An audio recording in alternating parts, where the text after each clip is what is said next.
पीते हैं, चार में से केवल उन्हीं चार में से कोई है आप दोनों के पीते हैं नहीं ना, और आप नहीं, इधर भी नहीं। चार में से एक भी स्त्री ऐसी नहीं है जिसके पति शराब पीते हो, जो पति की पैर छूती है। बजाय इस बात पे तारीफ, स्त्री चाहे तो अपने पति की सेवा करके उसको कुकर्म पद से परे कर सकती है। जो स्त्री पति को खींच के बोर करके तो ऑफिस के लिए विदा करती है, ऑफिस से आए तो अच्छा आ गए हो, सारे दिन की सिरदर्दी है, बच्चों को छुआते आ गए हो, क्या मारने क्या समझ ले। सच बात बता रहा हूं, उसका पति सोचेगा कि भैया मरना ही है तो मती को थोड़ा आराम करके जाओ, कुछ नहीं तो मदिरा पी के जाओ। शराबी उसी का पति होता है जिसकी पत्नी नहीं धुंधली होती है। बिल्कुल सच बात बता रहा हूं, क्योंकि भागवत शिक्षा का नाम है, भागवत किस्से कहानी का नाम नहीं, बोध ज्ञान का नाम है। इसलिए आज संकल्प करो, आज से कौन अपने पति के पैर रोज छूएंगे, चाहे किसी भी बात में। एक दो ने जो छू रहे, आपने छुआ, उन्होंने नहीं छुआ, फिर भी जबरदस्ती छुआ, देखते कितने दिन नहीं छुआते। कौन छुएंगे कितनी? एक दो तीन चार, बोलो इतने रामायण होने के बाद भी 5-6 स्त्रियों ने कहा हम रोज छुआ। फिर कहते हैं हमारी गृहस्थी में सुख नहीं है। गृहस्थी सुखी कैसे हो सकता है? क्योंकि गृहस्थी एक ने कही दूसरे ने मानी, नानक कहे दोनों ब्रह्मज्ञानी, एक दूसरे के सामंजस्यता में है। यदि पत्नी पति की सेवा करेगी तो पति के मन में भी पत्नी के प्रति भाव आएगा, मेरी पत्नी चरण स्पर्श करके विदा की है, आती चरण स्पर्श करेगी, नम्र में बोलेगी, मधुर बोलेगी, मैं कैसे शराब पी के जाऊं? तो क्योंकि जिसने मीठी वाणी का शब्द पी लिया, जिसने राम नाम का पी लिया, उसको शराब की जरूरत क्या है? लोग पीते हैं पी पी के गिरते, लोग पीते हैं पी पी के गिरते, हम पीते हैं गिरते नहीं हैं। बोले क्यों? क्योंकि हमने पिए हैं अमृत के प्याले, ये अंगूरों की मदिरा नहीं है। जिसने चरित्र का मदिरा पी लिया, जिसने चरित्र का पी लिया, जिसने सेवा का पी लिया, जिसने सत्कर्म का पी लिया, वह उस मदिरा की तरफ जाएगा नहीं। बोले क्यों? क्योंकि ये रात पिया सुबह दूर हो गया, लेकिन ये तो मदिरा ऐसा है कि नाम तुम्हारी नानका चढ़ी रहे दिन रैन, जो जो बासी होते हैं क्यों तो मीठे में। इसलिए जीवन में यदि करना है तो किसी को करें, और उस ऐब के लिए भगवान के निकट आओ और पति के चरण स्पर्श करो, शुभ कर्म करो। तो उनकी पत्नी का नाम क्या था? हाँ, सबको पता है, सब लोगों ने खूब कथाएं सुन रखी है, लेकिन उस कथा को अपने जीवन में आचरण में लेके आओ। मेरा उद्देश्य यही है। शर्मा जी से पूछिए, मैंने प्रभु जी आपसे कोई मांग की है?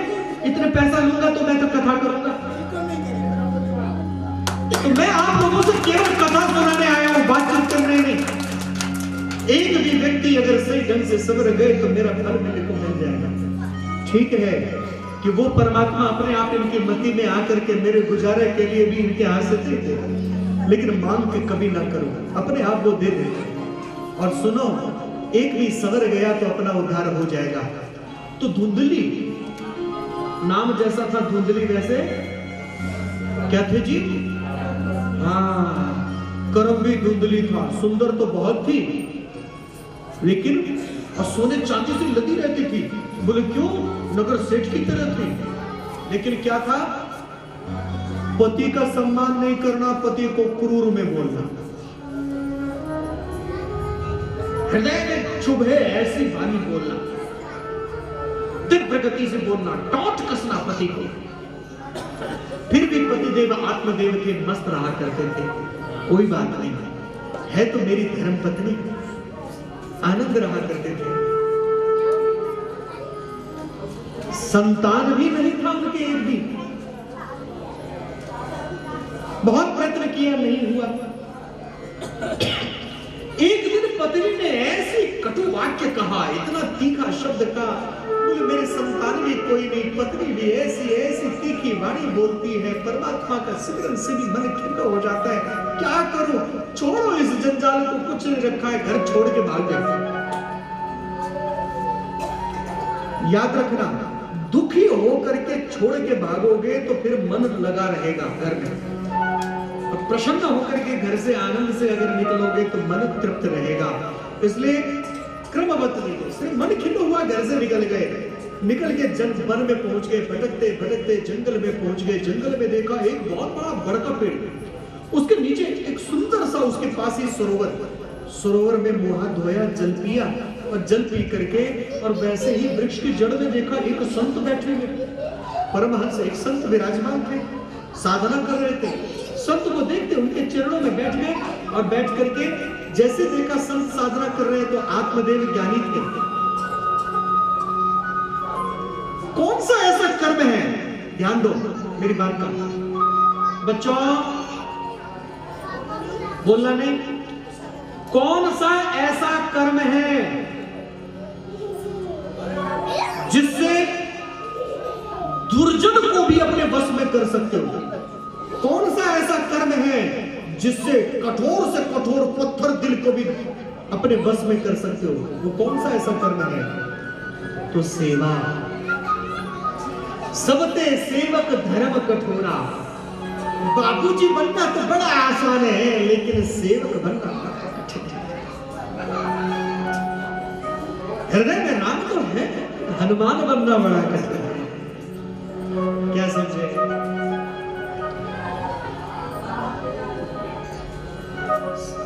आत्मदेव जी ने क्या किया कि उठते ही तुरंत वहां ऋषि मुनि तपस्या कर रहे थे, तो वहां पे संत के पास बैठ कर सफाई करने लगे। साधना पे थे, आसपास साफ सफाई करने लगे, पवित्रता करने लगे।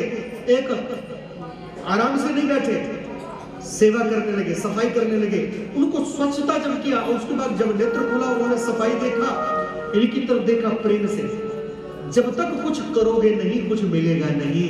इसलिए सेवा अस्माकम धर्म, सेवा से बड़ा कोई धर्म नहीं। ये शब्द अपने लिए अपना, सेवा अस्माकम धर्म, सेवा ही मेरा सबसे बड़ा धर्म है। उसको अपनाओ और सेवा करो। कहते हैं सेवा करने से ही सब कुछ मिलता है। ऋषिवर प्रसन्न हो गए, बोले पुत्र क्या इच्छा है, क्या चाहिए तुम्हें? बोले मैं क्या कहूं, आप सब जानते हैं मेरे मन में क्या इच्छा है।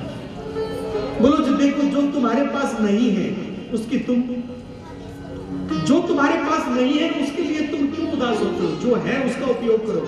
तुम्हारे पास अपार धन है, उस धन से धन को वितरण करो, सबको सुखी करो। बोले मैं वितरण कर रहा हूं, लेकिन मेरे मन की इच्छा है एक पुत्र हो जाता, एक लाल हो जाता। देखो 7 जन्मों तक तेरे भाग्य में नहीं है। बोले मैंने तो सुना है संत का अलग लेखा चलता है, संत ब्रह्मा की लेख से अलग लेख अपना लेके चलते हैं। संत चाहे तो कुछ भी हो सकता है। बोले अच्छा, लेकिन भैया पुत्र सुख है नहीं तो क्यों चाह रहा है? बोले नहीं मुझे चाहिए, नहीं तो आपके चरणों में प्राण त्याग दूंगा। आत्मदेव परम विद्वान ब्राह्मण थे, वो समझते थे कि ये साधारण संत नहीं है। जट से चरणों में गिर पड़े, ठीक है नहीं मानता है, ले फल दे दिया, लेके आए घर। तो प्रसन्न होकर के आए। अपनी पत्नी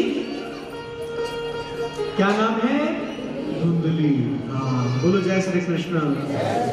अपनी पत्नी धुंधली को वो फल दिया।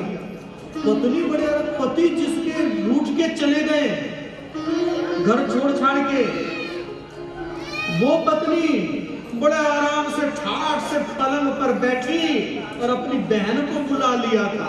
बहन आजा, वो तो चले गए, दोनों मिलके गपशप करे। यही धुंधली है कि पति तो सारा दिन काम करे और पति आए तो पति को कटु वाक्य बोले, और पति तो सारा दिन काम करे, पति घर आए तो पति को कटु वाक्य बोले। और घर में पति गया ऑफिस या बिजनेस में तो पत्नी ले मोबाइल अपनी मम्मी को फोन करे। मैं गलत तो नहीं बोल रहा हूं, बुरा नहीं माना।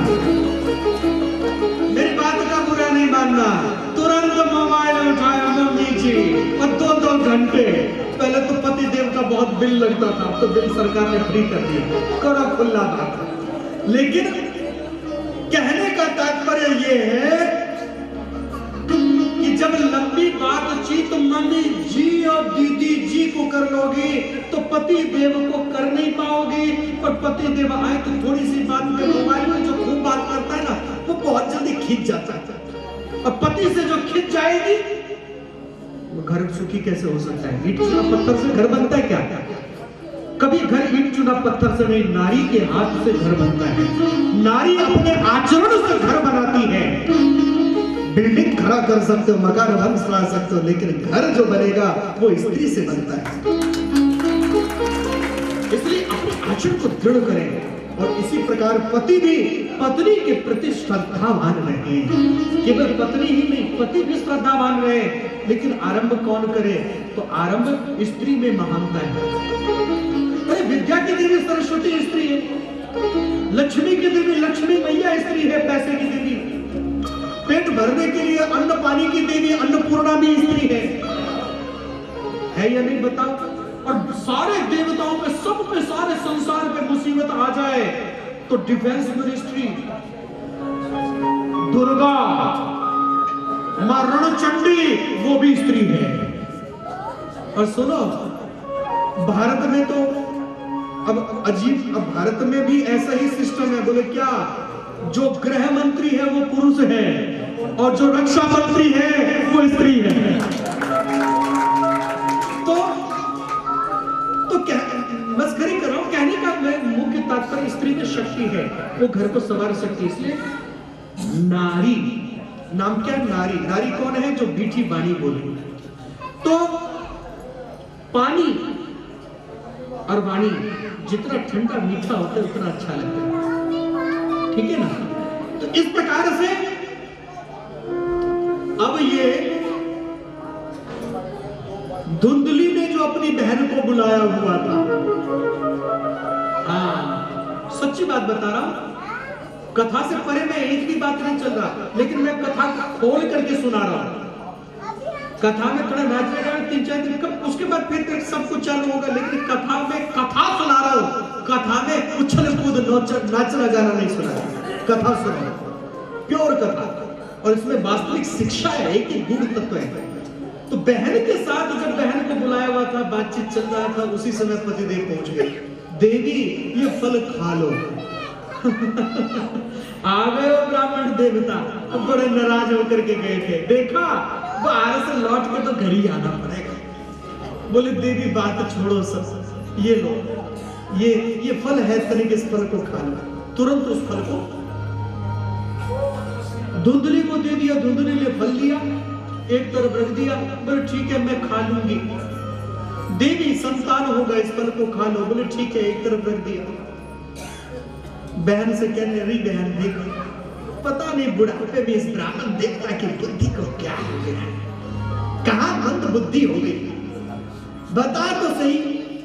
अरे बहन बता, किससे विवाह हो गया? अब देखो, अरे फल खाने से भी कभी संतान होता है? बुद्धि घूम गई है, कहीं फल खाने से भी संतान होता है? अरे बहन तो फल ही तो खा रही है। बहन ने सलाह दिया, बहन तो फल ही तो खा रही है, फल खा जा, संतान हुआ तो ठीक, नहीं तो तेरा पेट ही तो भरा है, फल खा लिया तूने। बोले बात तो तू ठीक कह रही है, लेकिन बहन अगर संतान हो गया तो परेशानी हो जाएगी ना। बोले क्यों? अवस्था मेरी बड़ी होती जा रही है, यदि इस समय मैंने फल खा लिया और गर्भ ठहर गया और घर में डकैत हो गए तो मैं गर्भवती, मैं तो भाग पाऊंगी नहीं, बाकी तो सब भाग जाएंगे और डकैत मुझे पकड़ के मार देंगे।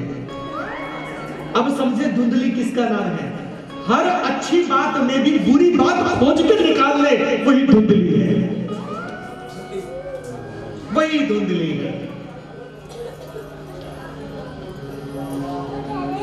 अरे बहन ऐसा नहीं होगा, अरे ना हो डकैत, ना आए, कहीं का तेरे घर में आग लग गई तो सब भाग जाएंगे, मैं तो जल मरूंगी, ना ना मैं तो नहीं खाऊंगी।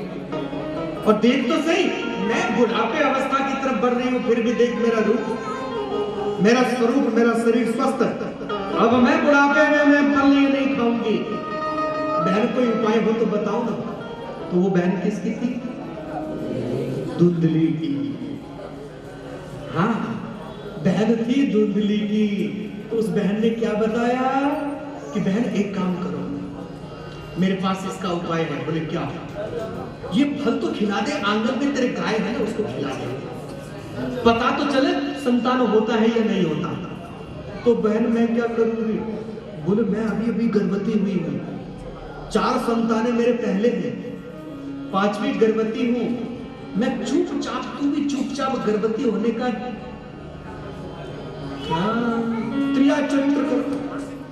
त्रियाचरित्रम पुरुषस्य भाग्यम देवो न जानाति कुतो मनुष्य। कान करे, कहते हैं ना, कान पावक जार सके और कान समुद्र समाये, और कान करे अवला कमला कहीं जग काल न खाए। तू आजा अपने उसमें आरवा में धुंधली वाला ना, इस काम में तो मैं पूरी निपुण हूं। हाँ, पूरी तरह से। तुरंत लगते कपड़े बांधना शुरू किए। कुछ दिनों के बाद धीरे धीरे उलटियां करना शुरू किया। इधर उधर दिन प्रतिदिन बीतता रहा। और क्या हुआ जी? एक दिन जब छोटी बहन के संतान हुआ तो उसको अपने पास अंत में बुला लिया था चुपचाप से, और उसका गर्भ छुपा के रखती थी। जैसे छोटी बहन के संतान हुआ, वो संतान उसने रख लिया और कहा मेरे संतान हो गई, शोर मचा दिया गया। और फिर क्या हुआ? ब्राह्मण देवता पंचांग लेके आए, नामकरण करूं बच्चे का। धुंधली जानती थी ब्राह्मण देवता परम ज्ञानी है, यदि इन्होंने पंचांग खोल लिया तो जान जाएंगे ये संतान मेरा नहीं है। बोले फिर क्या करूं? बोले हे ब्राह्मण देवता। बोले क्या? देखो, संतान को गर्भ में धारण मैंने किया। बोले हाँ देवी। जन्म मैंने दिया ना, कष्ट मैंने भोगा। बोले हाँ देवी। तो आप ये पंचांग खोल के क्यों बैठे हो? नाम मैं रखूंगी, मेरा बच्चा है, नाम मैं रखूंगी, और नहीं मानती हो तो मैं इस बच्चे को खत्म कर दूंगी। बोले मात मानती हूँ देवी, जो कहो तुम, जो तुम कहो। मैं तो बहुत प्रसन्न हूं, मेरे कुल में संतान आया है। अब ब्राह्मण देवता क्या चाहे? बोले मैं बहुत प्रसन्न हूं, तुम नाम रख लो, क्या रखना है खोज लो, ढूंढ लो तुम नाम। बोले ढूंढना क्या है इसमें ढूंढने की क्या बात है? मैंने तो ढूंढ लिया। बोले अच्छा देवी। बोला हाँ, मैं तो तुरंत ढूंढ लेती हूँ। बोले अच्छा, क्या ढूंढा? बोले मैं धुंधली, मेरा बेटा धुंधकारी। अरे बोलो ना जय श्री कृष्ण। मैं तो धुंधली और मेरा बेटा धुंधकारी। बोले तो ठीक है देवी जी। कुछ दिन के पश्चात गैया से भी एक संतान हुआ। गो के समान जिसके बड़े बड़े कर्ण थे, गो कहते हैं ज्ञान को, जो ज्ञान को श्रुतियों के द्वारा श्रवण करे वो गोकर्ण है। उस बालक का नाम गोकर्ण रखा। धीरे धीरे बच्चे बड़े हुए, काशी पढ़ने के लिए भेजने लगे। धुंधली ने कहा आप गोकर्ण को ले जाओ, धुंधकारी तो मेरे पास रहेगा, मेरे बच्चे का बड़े बुढ़ापे में संतान है, इसको मैं छोड़ूंगी नहीं। जो माता पिता पुत्र मोह में आकर के संतान को ज्ञान प्राप्ति करने के लिए, उत्तम ज्ञान प्राप्ति करने के लिए नहीं भेजते, अपने पास बिठा के रखते हैं, वो माता पिता संतान को नष्ट करते हैं। यह हकीकत बात है। अरे कोई पिता कितना भी अपने पुत्र को प्यार करता हो, लेकिन दशरथ से ज्यादा कोई प्यार करेगा? दशरथ जी ने भी राम जी को भेज दिया गुरु वशिष्ठ के साथ शिक्षा लेने के लिए। तो हम क्यों सोचते रहते हैं कि बच्चा मेरे पास यही शिक्षा नहीं? जहां ज्ञान हो सके, ज्ञानी व्यक्ति खुद अपना ही नहीं पूरे समाज का उद्धार कर सकता है, पूरे समाज का उद्धार कर सकता है। इसलिए मूर्ख 50 मित्रों की अपेक्षा ज्ञानी एक शत्रु भी भला है। मूर्ख 50 मित्रों की अपेक्षा ज्ञानी एक शत्रु भी भला है। ज्ञानी शत्रु सोचेगा, कुछ नाश करने के लिए भी सोचेगा तो कहेगा नहीं इसका कुछ होना नहीं चाहिए, बोल देगा पीछे हो जाएगा। इसलिए ये याद रखना, गोकर्ण जी विद्या प्राप्त करके आए लेकिन धुंधकारी मां के ही पास रहे। अब माँ थी धुंधली। एक दिन पड़ोस से अमरूद तोड़ के लाए, वाह बेटा बहुत सुंदर सुंदर अमरूद है, कल 2-4 और ले आइयो। इसी तरह से कहीं किसी पड़ोस के बच्चे को मार के आए, बोले वाह बेटा तेरे को मैंने पक्का घी तेल पिला रखा है, घी दूध खिला पिला रखा है, और मजबूत बन, तो सबको मार के आ। ये नहीं कि बेटा ये आचरण अच्छा नहीं, ठीक है ना, ये आचरण नहीं सिखाया माँ ने। माँ ही सबसे प्रथम गुरु है संतान की। माँ संगति करके संतान को, एक ही घर में गोकर्ण थे और एक ही घर में धुंधकारी।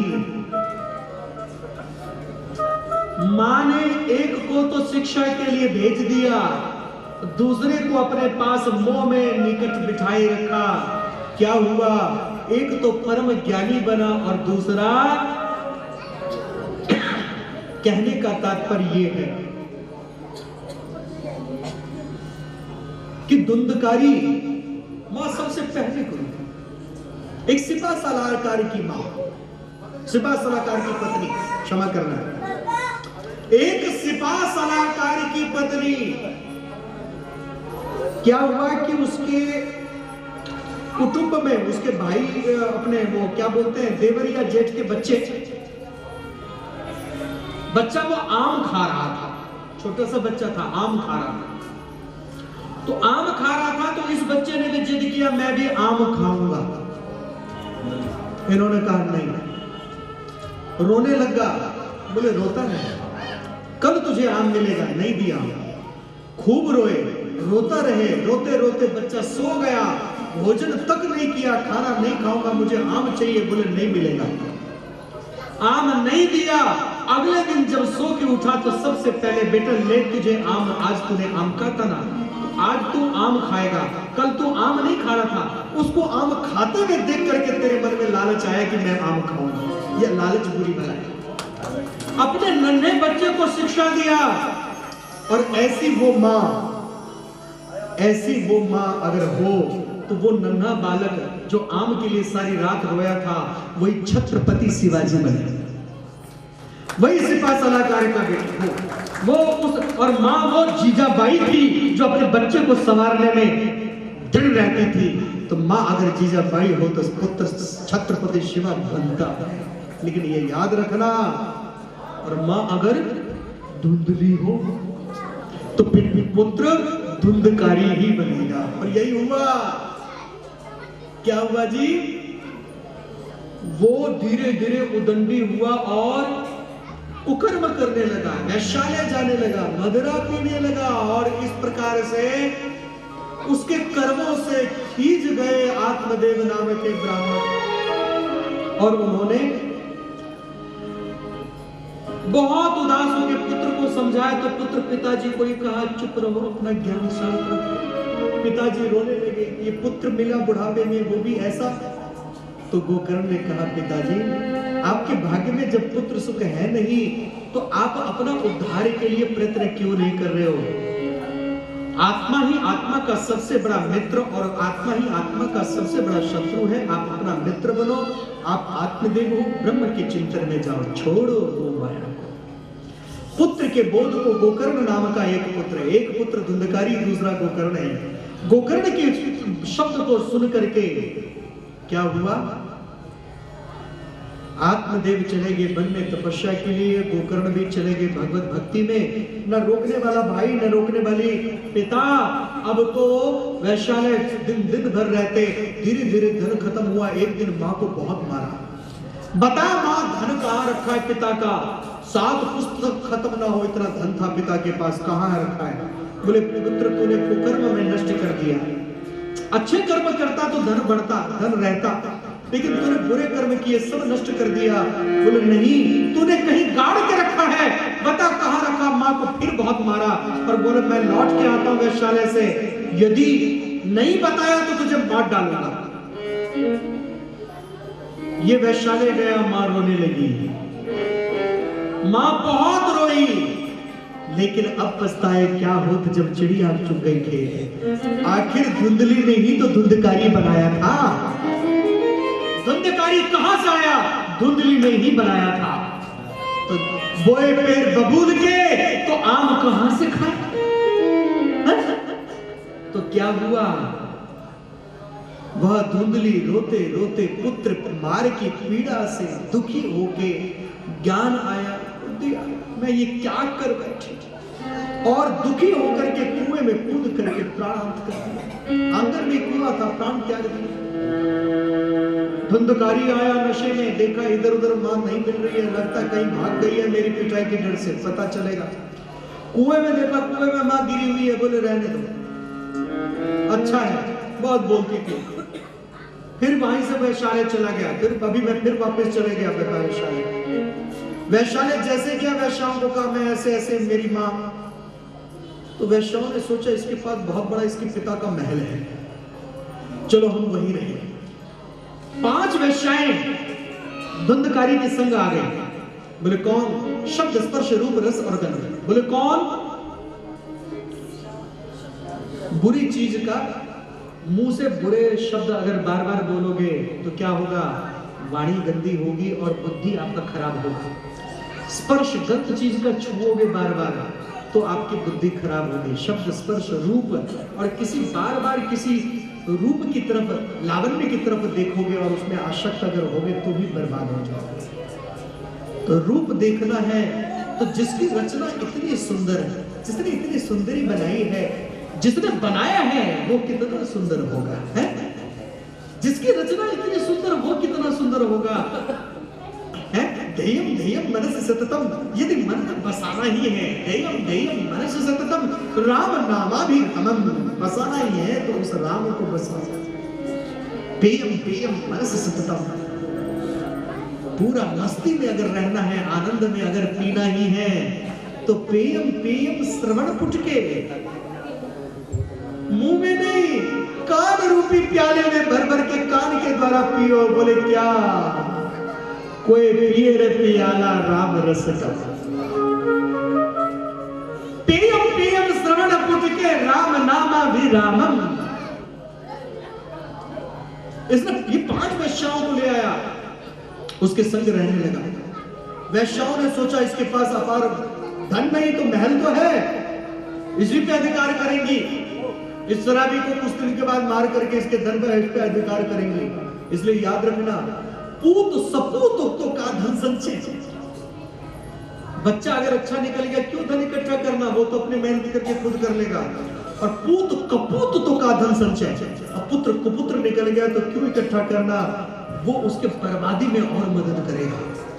इसलिए अपना कर्म करो और खुद जियो और खुद अपना जीवन सार्थक करो। उचित समय आएगा, आपका काम है उसका भरण पोषण करना, उसकी आवश्यकताओं को पूर्ति करना। उचित टाइम आएगा, उसको नालायक नहीं लायक बनाओ, वो खुद धन इकट्ठा कर लेगा। और केवल धन इकट्ठा करके कि मैंने अपने लिए कर लिया, बेटे के लिए पैसा इकट्ठा कर लूं, तो वो बेटा शराबी, जुआरी और बिगड़ैल बच्चा जरूर बनेगा। जिसको अनायास धन मिल गया वो बड़ों का सम्मान क्यों करेगा? जिसको अनायास पैसा मिल गया वो कैसे, जिसको अनायास पैसा मिल गया वो कैसे मेहनत करेगा और कैसे दूध की तरफ जाएगा, वो तो मदिरा की तरफ भागेगा। इसलिए याद रखना, पूत को सपूत बनाओ, कपूत नहीं। धुंधकारी वेश्याओं के संग रहने लगा। घर में धन तो था नहीं, पत्नी होती तो जैसे तैसे गुजारा कर लेती, ये तो वेश्या थी। तो बोले कैसे हुआ? चोरी करने लगा, और चोरी करते करते उसने क्या किया, एक दिन राजा के घर चोरी कर लिया। वेश्याओं ने देखा खूब हीरे पन्ने रत्न वगैरह, बोले कहां से लाए? बोले राजा के घर चोरी किया। वेश्याओं ने सोचा ये शराबी है। ध्यान से सुनना, व्यक्ति का किया गया कर्म ही उसको, पाप ही उसको नाश करता है। वेश्याओं ने सोचा ये तो बहुत बड़ा शराबी है, और शराब के नशे में बड़बड़ाता रहता है। कहीं इसने शराब पी के चौपाल पे बोल दिया या आसपास किसी को बोल दिया मैंने राजा के घर चोरी की है, बहुत सारा धन लाया। और राजा के सिपाहियों ने, गुप्तचरों ने अगर तहकीकात किया, खोज किया, अगर देख लिया तो इसको तो मारेंगे मारेंगे, हमें भी मार डालेंगे। बोले फिर क्या करें? तो 5 वेश्याओं ने विचार बनाया। कुछ वेश्याएं गई, भोजन ले आई ताजी ताजा, भोजन बनाने लगी। कुछ वेश्याएं गई, जहर ले आई और जहर उसके भोजन में मिला दिया। और कुछ वेश्याएं आंगन में गड्ढा खोदने लगी, तो धुंधकारी ने पूछा, ये गड्ढा क्यों खोद रहे हो घर के अंदर? बोले, तुम जो धन लाए हो ना, अभी चारों तरफ खोज होगा, अभी कुछ दिन दबा के रखेंगे। बोले, अच्छा ठीक है। बड़े प्रेम से इनको भोजन खिलाया, बड़े प्रेम से भोजन पाया, और विष मिला हुआ था। जहर अंदर जाते छटपटाने लगे, तड़पने लगा, और जैसे तड़पने लगा तो शोर मचाने लगा। तड़पन जब होती ना, और पापी जब तड़पता तो बहुत शोर मचाता, जोर जोर से चित्कार करने लगा, चिल्लाने लगा। तो एक वेश्या दौड़ी गई और चूल्हे में से जलती हुई लकड़ी लेके आई और उसके मुंह में डाल दिया, उसका जीभ जला दिया। बोलना अब बंद हो गया, तड़प रहा है आंगन में, जिंदा ही जो गड्ढा खोदा था उसी में उसको जिंदा ही गाड़ दिया। तो आपके द्वारा किए गए कर्म ही, सुकर्म या कुकर्म, कोई भी क्यों ना हो, उसका फल जरूर मिलेगा। शास्त्र प्रमाण है, अवश्यमेव हि भोक्तव्यम कृतं कर्म शुभाशुभम। शुभ अशुभ किए गए कर्मों का फल जरूर ही भोगना पड़ेगा, चाहे कोटि जन्म क्यों न लग जाए, लेकिन किए गए कर्मों का फल तो मिलता ही है। ये प्रारब्ध ही तो है कि एक बच्चा जब जन्मता है तो पिलाने के लिए मां के स्तन में दूध नहीं, इधर उधर खोजती है तो दूध कहीं मिलता नहीं, बड़ी मुश्किल से उसका जीवन गुजर बसर चलता है मांग मांग के उस बच्चे को। और एक बच्चा पैदा हुआ है तो उसके मुंह में चांदी का चम्मच है। हम बोल सकते हैं कि अंबानी का बच्चा, तो कहने का तक, हाँ ये सच बात है। उसने क्या कर्म किया? उसने कोई कस्सी चलाई थी कि जो उसको उस घर में ऐसा बन गया? क्या था? प्रारब्ध। तो किए गए कर्मों का फल एक जन्म नहीं, कई जन्मों तक मिलेगा, लेकिन जरूर मिलेगा, अवश्य ही मिलेगा। इसलिए सदैव सुकर्म करो, कुकर्म से बचो, कुकर्म से बचो। इस कथा का मुख्य कारण वो फल यही है, इस कथा के पीछे रहस्य यही है, समझने का, कथा सुनने का नहीं, सुन करके अपने जीवन में उतारने का, उसे समझने का, तभी कल्याण है। कल्याण तभी हो सकता है। केवल कथा, भागवत कथा हो रही है, जब कथा सुन रहे हैं, कथा सुन के आए और इधर कथा सुने और उधर बाहर लड़ाई शुरू, कथा नहीं, फिर ये व्यथा है। कथा वो है जिसको सुनो और अपने जीवन में उतारो, आचरण में दृढ़ करो। इस कथा को सुन करके ये याद रखना, इस कथा में रहस्य यही है कि किए गए कुकर्म का या सुकर्म का फल अवश्य ही मिलेगा। अब वो क्या हुआ? ये प्रेत बन गया, और प्रेत में भी ब्रह्मराज, ब्रह्म पिशाच सब को डराता। वहां आसपास से सब लोगों ने भवन खाली कर दिया, दूर दूर चले गए। गोकर्ण को सूचना